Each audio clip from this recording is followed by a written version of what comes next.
I know tennis is really, really popular, but the growth we've been seeing in pickleball is phenomenal. And I think here in the next 4, 5, 6 years, man, Yeah. pickleball is going to be the number one sport. So are you guys good at pickleball? I've got to ask. How is that?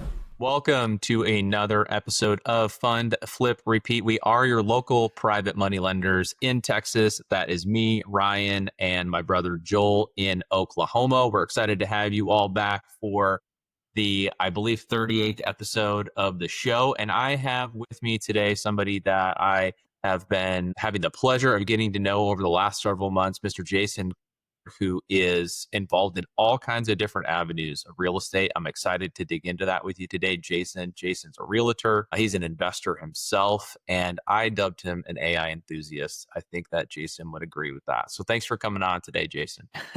Yeah. Thanks so much for having me. I mean, Well, say let's a little bit dig more about right myself. into it. I love to start off with people's stories, right? So give us a little bit of background about what your story is. What made you want to be a realtor in the first place, and how has your business evolved over the years? Okay. Yeah. I think it took some time before I decided I wanted to be a realtor. I know so many people, this might sound cliche, but so many people started reading the book Rich Dad, Poor Dad. And my wife and I, we actually went to one of those 2-day seminars, where they pitch you all kinds of stuff, life insurance and all this stuff, estate planning. And the guy, he's like, you guys are young, but why don't you start by reading this book, Rich Dad, Poor Dad? And that was probably, I don't even know, 2008 or something like that. So we read that book, and I'm like, I want to be a real estate investor. It wasn't until later in life that I decided to get my real estate license that I saw the benefit of doing both, investing in real estate and having my real estate license. Was that a Rich Dad seminar that you went to that gave you the book, or is this a different seminar, but you got the book? I just want to clarify. Yeah, I don't think it was a Rich Dad seminar. It was a different one. They just brought in a bunch of different experts, the gurus, right? Everybody was selling their own course. Yeah. If you max out your credit cards, every single one of them, you can do this too. Now, I went to a Rich Dad Poor Dad one as well. This was probably back in 2011, 2012. And no, I got the bug, man. I absolutely did. I went to their free seminar thing, but then it was paid advance or whatever. I didn't do that, but no, that's cool. I love to hear that. It seems like a very consistent theme in the investor circle of Kiyosaki's book there. So. Yep. Actually, I mean, to touch on that, I started working for a company in 20, 13, where we were helping people buy, actually 2011, sorry. We were helping people buy turnkey rental properties. And that's actually when I purchased my first rental, I believe. It was in Orlando, Florida. So I bought a property sight unseen. So I think that probably, I had a question, and I think it answers it, because you as an investor yourself, you're looking through that lens, right? On the realtor side, though, you're working with investors on that side as well, right? In addition to that? Yeah, correct. Okay. I'm always looking for a good deal or partnering. How can we work together on this? If somebody needs help, I'm looking through it with a lens of an investor. Does this make sense for you? Let me help you purchase it as well. So I do bring that experience to the table. Yeah, I think that's great value add. So, I mean, what particular deals for yourself, Jason, are you interested in as far as investments go? And do you serve a certain investor niche with your clients, or is it just investors in general? Yeah, that's a good question. Now it can range. I do have a fair amount of experience. What I'm looking for personally is, I'd prefer a quick wholesale deal basically in this market, in this climate. Things aren't selling as quickly. I'm seeing a lot of people get burned with fix and flips at the moment, simply because, it's just a softer market. We've heard recently that interest rates are going to be coming down again. So I have great hopes that in the spring, the real estate market will be a little bit more conducive to fix and flipping. But, as far as helping people, I can give my 2 cents. I love running just a quick CMA, help you determine your ARV if you are looking to fix and flip, or even if you're trying to wholesale, right? We still need to know the numbers, figure out what you need to get it under contract for, if somebody's even gonna purchase that on the back end. So that's all stuff I'm willing to do. Have a chat, share my experience. And one thing I like to keep a big Rolodex of people I work with and know. So I like to be the connector as well. Hey, I'm looking for somebody that's buying a house in, Collin County or such and such city or location, and I can work my network to find you some connections or put you in contact with that person too. No, I love that. And I think for anybody listening, like 110%, like if you're an investor, you need an agent who is investor friendly and understands investing.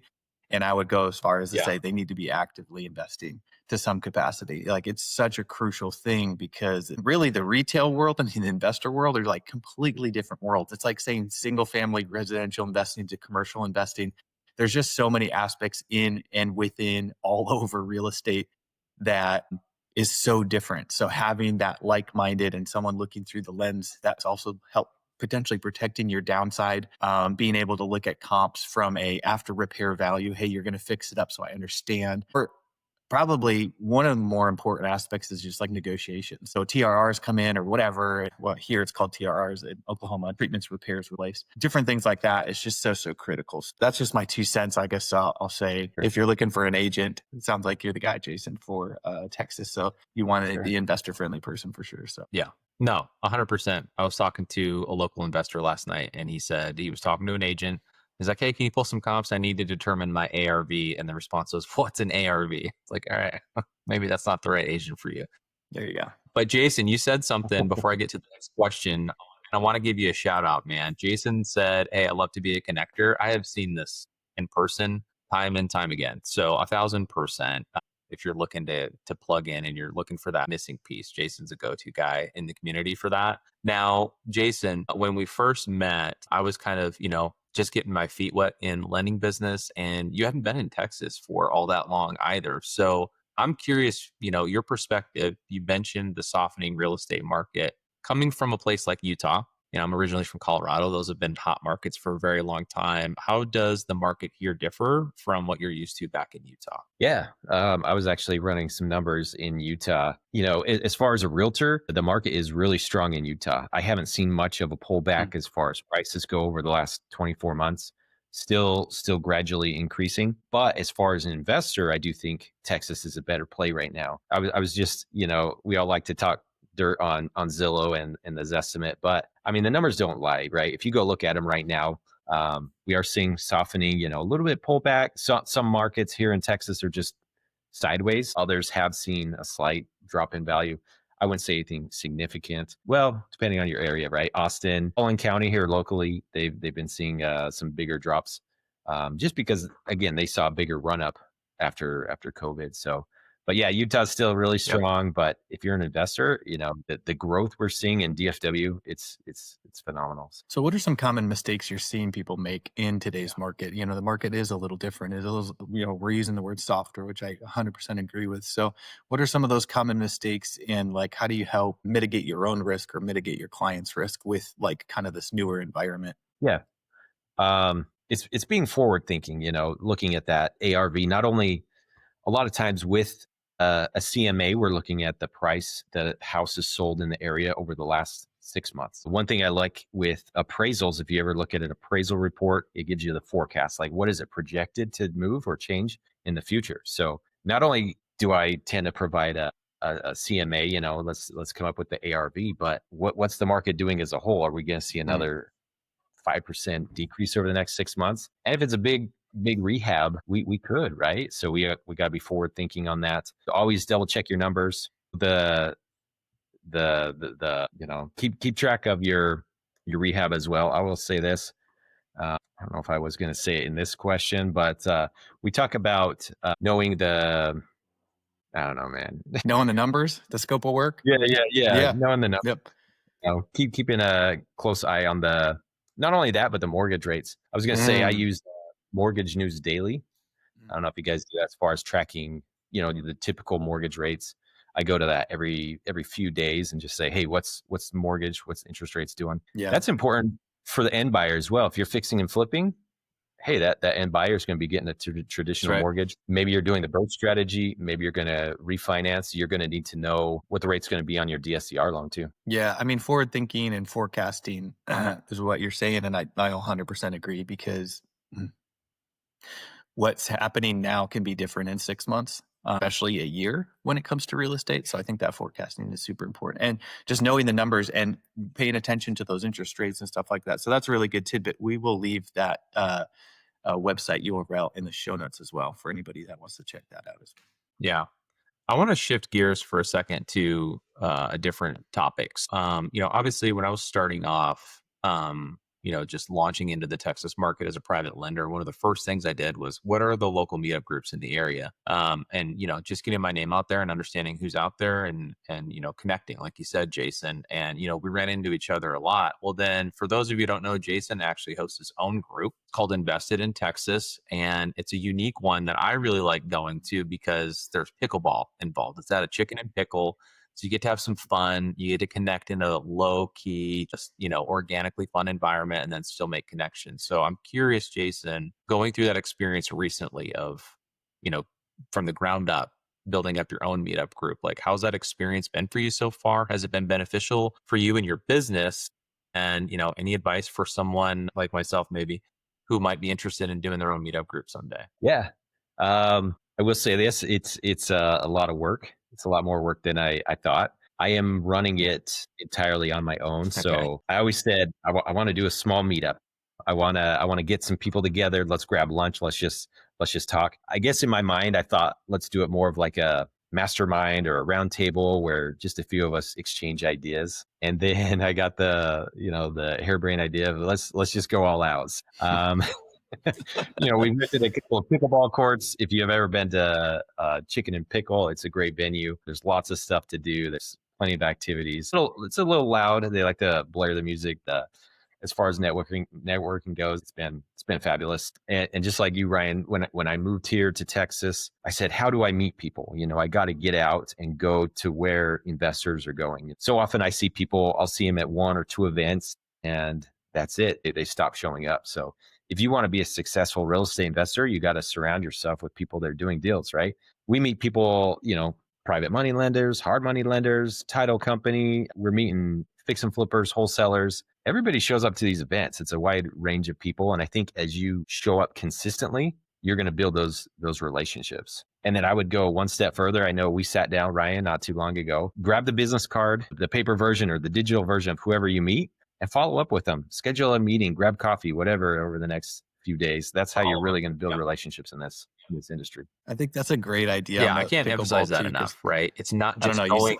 No, I was just saying that the pickleball is an interesting idea because I see sometimes online, you see these like funny memes and stuff of like the stages of pickleball where people like get really jazzed into it. So you're going to get people hooked on pickleball. They're going to show up consistently. That's a brilliant tactic. So it's not just showing up and like sitting around. So that's just kind of funny. But no, that sounds like a really, really great group, to be honest. I like to make fun of tennis players as well. I know tennis is really, really popular, but the growth we've been seeing in pickleball is phenomenal. And I think here in the next 4, 5, 6 years, man, pickleball is going to be the number one sport. So are you guys good at pickleball? I've got to ask, how is that? I saw a video, a guy was talking about, the rating, and he's like, I had so much more fun when I was a 3.0 rated player. I think that's how you say it. And that's where I put myself, 3, maybe 3.5.